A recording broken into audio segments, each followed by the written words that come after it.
That's Brother Trucker, and we're at the Fallon Forum here, folks, live from Des Moines, Iowa, the cultural and culinary crossroads of America. A quick shout out to some of our local small business supporters. Thanks to Gateway Marketing Cafe, located on 20th and Woodland.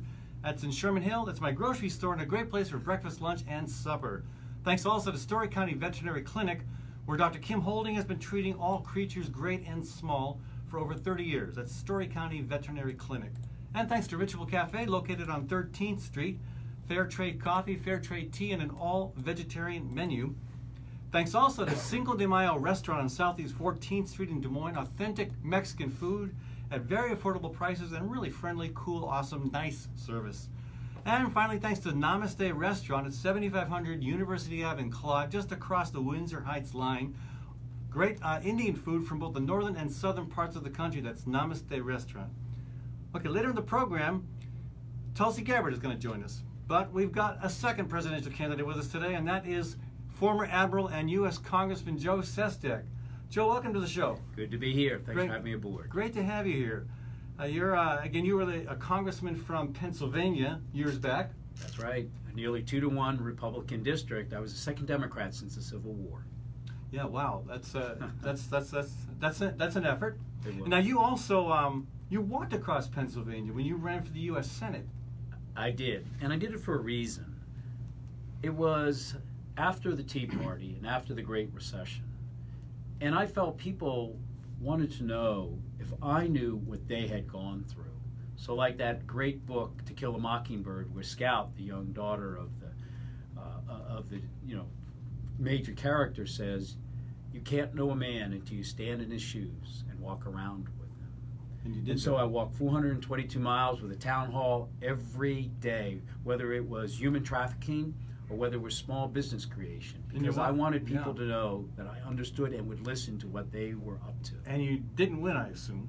But no, it was kind of an interesting thing. I had a call from Washington, D.C., where a senator who was responsible for all the fundraising for the Democratic Senatorial Campaign Committee said, "Joe, stop walking."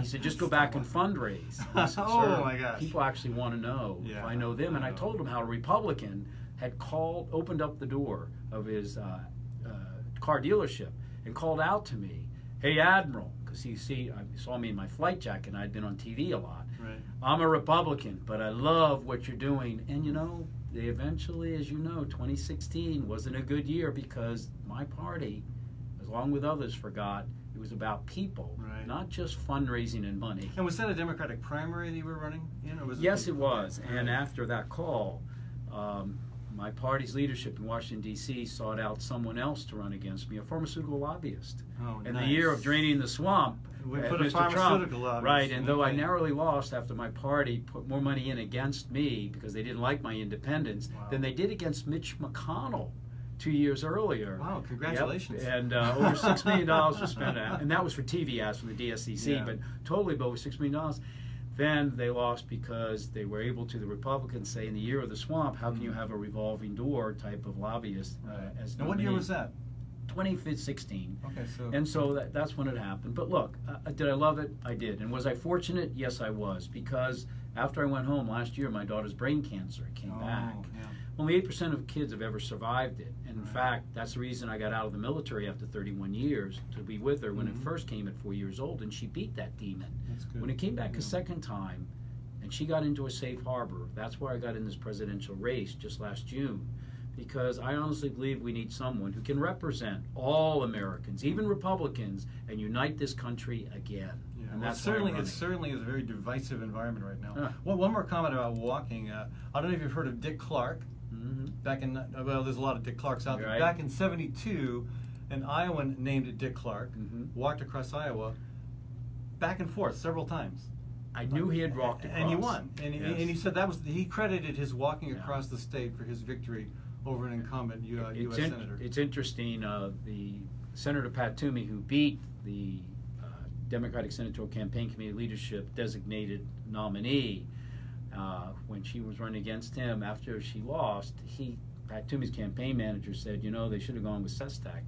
He actually had a better feel for people. Well, you because get of a that good walk. feel doing and that, I think Dick Clark had it right. Yeah. And that's what's happening today, quite frankly. I think Mr. Trump's not really the problem. He's the symptom of a problem where people understand the system is broken, that in Washington, D.C., they ultimately care more about their position, their power, lobbying money, than they care about people. Right.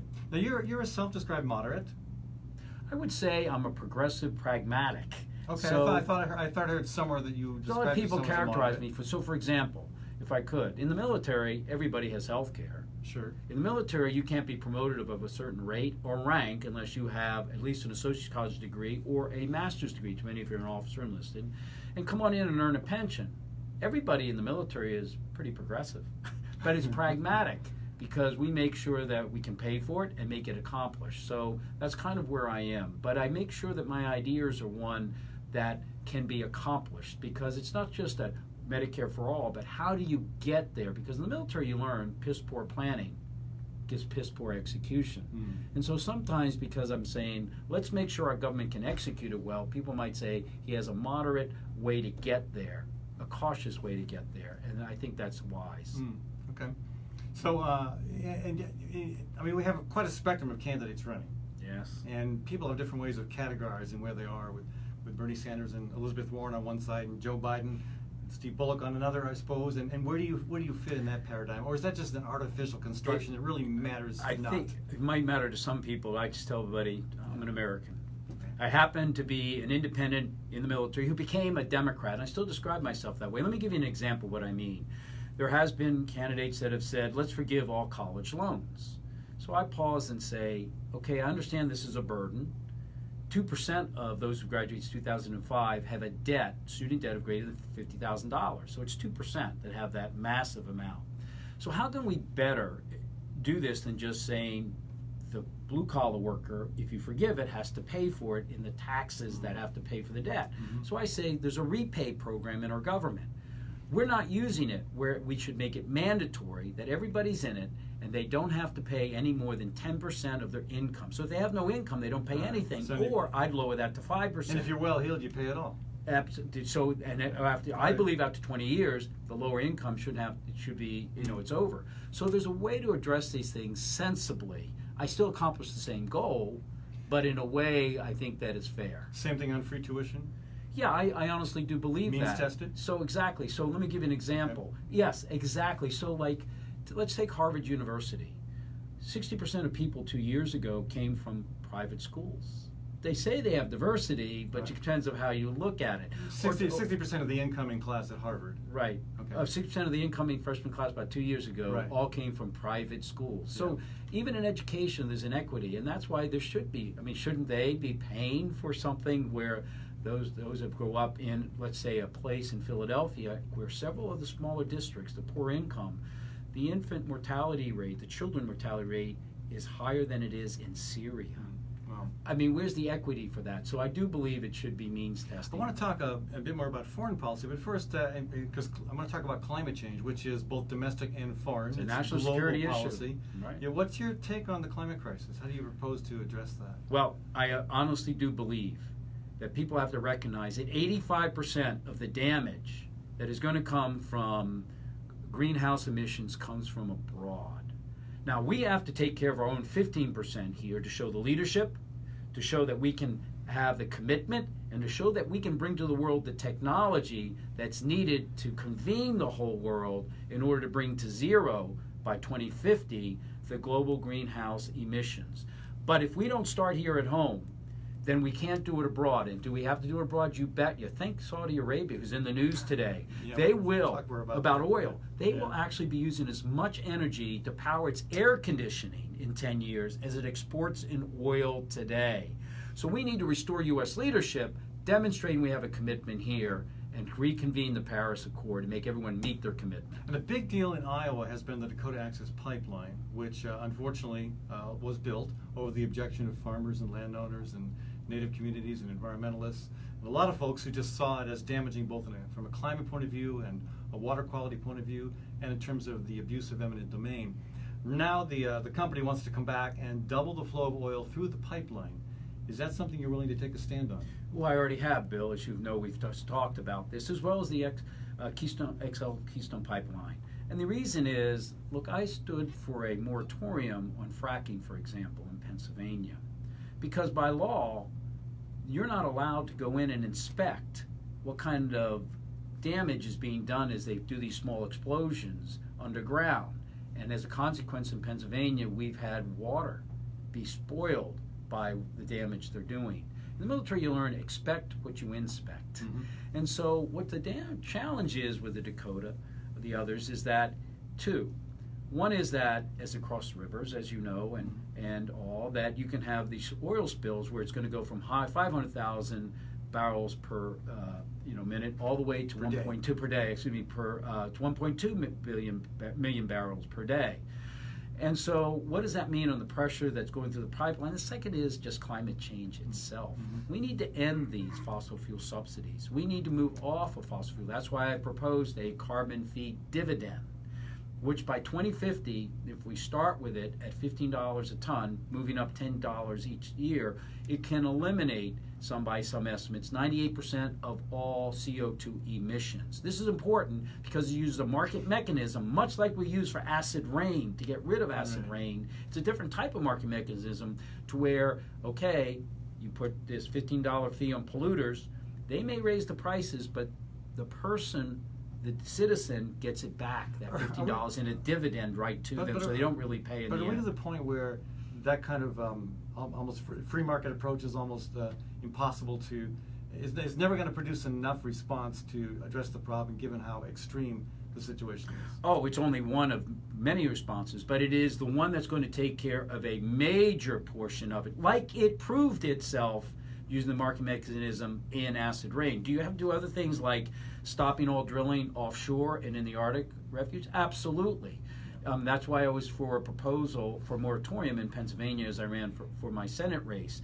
Does that also mean that we move all subsidies away from fossil fuels and move them into green energy? Absolutely. Does that also mean we need to take some of that money from the fees that are placed on it and put it into technology that is useful today, can work, but cannot be cost efficient to reach up into the atmosphere and pull CO2 out of it? I think more and more people are saying we've got to do something with sequestration. The best that's out well. there that's been demonstrated is DAC technology.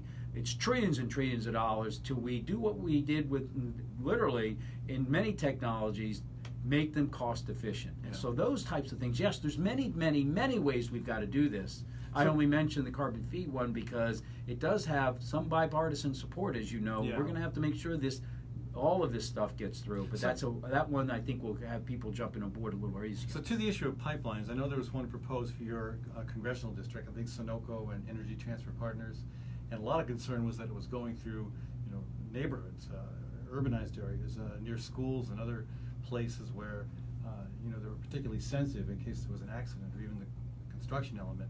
And that was something you opposed, I believe?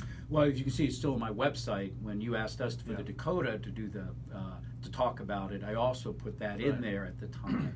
Look, if you accept that climate change may be the most catastrophic, and I think it is the most catastrophic threat to mankind, then you have to have the courage, as I did in my nearly 2-to-1 Republican district, where I was voted, said to be by the Sierra Clubs and others across Pennsylvania, the most pro-environmentally friendly congressman. But I explained it to the nearly 2-to-1 Republican district, and they reelected me by 20 points. I didn't spend a penny on an ad. People have to learn how to talk with people. It's why I did that walk across it. But now take other challenges in foreign policy. I mean, today, you actually have an oil facility where 50% of the oil has been closed down because of the bombing. Yeah. Why did this happen? We'll step back. And you can see that, do we need someone in the White House who actually understands the world? We still don't know who did that. Well, they have now. A Yemen terrorist group claimed credit, but now there's some suspicion as to whether or not they actually did it. Right, and that's why you need someone to step back with 31 years of experience in this area, having worked for President Clinton as his Director of Defense Policy and putting together the national security strategy, to understand how did it initially begin. Now, the intelligence this morning, about an hour ago, indicates it definitely was probably Iran, but it appears now it may have actually been from Iran. We don't know that last piece because the Secretary of State has said that, but we want to make sure that it's there. But Remember how this happened. We had actually broken our word after we had convened the world with strange bedfellows of China and Russia to force Iran to get rid of its nuclear weapons making capability. They would have had 2 nuclear devices in 30 days when that happened. Then they kept their word and we broke ours under this administration. And now, because we put even more sanctions on them when we had taken them off because they were keeping in the agreement, its oil production and its economy is plummeting, and so they've been felt unrestrained to do mischief. And now we're on the cusp of a conflict. We really do need someone who understands this world and how to prevent war and bring about peace and prosperity and meet the real defining challenge of our time, climate change. Are there any wars in recent memory that you think were sensible, that we needed to accomplish? Well, let me talk about 2 of them. All right. Since World War II, is there any foreign policy intervention that you could take? Example that you would probably walk, which is a source of a tragic misadventure, was Iraq, where those who are even running today for president voted for that tragic war because they didn't understand military stop problems; they don't fix them. However, the fact that America had been struck in 9/11. And then the administration did say to the Taliban, kick out Al-Qaeda and we won't come in, given the opportunity. And they refused. And then I do think that was a just response to it. The problem was that the administration then went into that tragic misadventure of Iraq. And I was on the ground at the beginning of the war. I headed the Navy's Strategic Anti-Terrorism Unit, and then I commanded a carry battle group during the strikes. But when we went to Iraq, we took our time and resources away from leaving behind a stabilized country because, Bill, as I was mentioning out there in the lobby, if we had fixed the illiteracy rate of women in Afghanistan, which was 98% when I was on the ground there at the beginning of the war, for a short period, we would do more to fix the global war terror than our military, which can only stop problems. And even today, 18 years ago, we're trying to stop it because we took our assets, our focus, all the way to Iraq. And so the chairman of the Joint Chiefs of Staff said in testimony, in Iraq we do what we must. In Afghanistan we do what we can. And so we could have done that and then left behind a society where we had women's rights and education addressed. So hey, a quick question.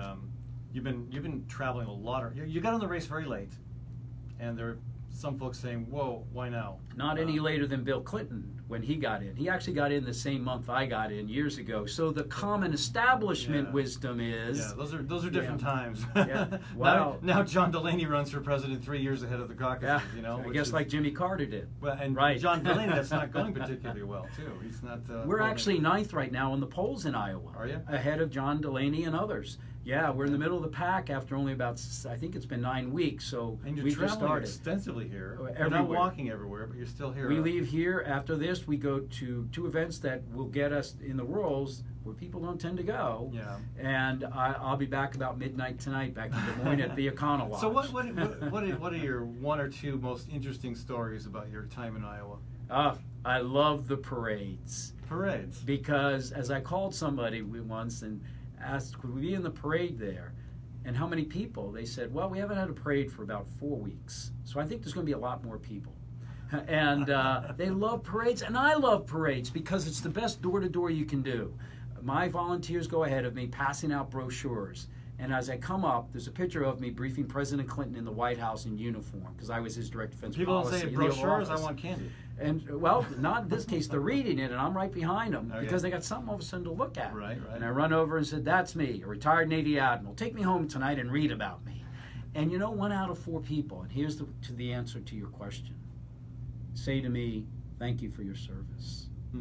I'm taken with the respect that Iowans, Republicans and Democrats have for those who've served, such as I have for 31 years.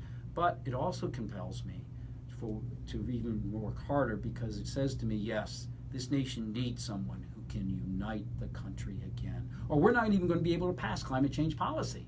And so that to me was my most favorite. Is Iowa niceness real? Yes, it is. Well, sometimes to a fault. Anyway. Well, Joe, thanks so much for joining us. I'm glad to be with you, Ed, again. Folks, our guest has been former Admiral and U.S. Congressman Joe Sestak from Philadelphia area, Pennsylvania. And you'll probably be seeing him around Iowa. And again, he's getting in the race later than some Democrats, but as he pointed out, he's polling 9th. So that's pretty impressive. Wow. Again, appreciate you taking the time to join us. When we come back, a second presidential candidate will be joining us in the studio, Congresswoman Tulsi Gabbard. Back in a minute on the Fallon Forum. Thank you, Ed.